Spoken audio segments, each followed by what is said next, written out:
Имате ли ФОМО? Милениалите са добре запознати с това усещане, но за който не знае, това е страхът да не изпуснеш нещо. За приятелите с ФОМО, които обзавеждат нов дом, съм избрала 5 готини продукта от Технополис. Номер 1 – Roventa X-Clean 10 за тези, за които кабелите са вечно пречещи.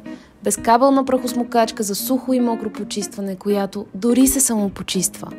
Номер 2 е за тези, които не могат да пуснат розовия тренд – розов хладилник с долен фризер LG.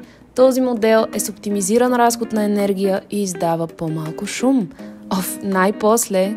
За тези, които не могат без музика като мен, дори и в банята, Bluetooth колонка JBL Charge 5, която работи като всеки милениал, по 20 часа на ден без проблем. Също така е водоустойчива и може да се използва като Powerbank. За човекът кафе е кафе-автоматът на DeLonghi Onyx Revelia. Прави перфектната пяна за капучино, задължително изискване от всеки себеуважаващ се милениал. А този продукт вече е за всички. Съдомялната за вграждане Bosch. Не я виждаш в интериора, а ми я чиниите вместо теб. Милениали, успех с фомото. А готините неща за новия дом знаете къде са. В Технополис.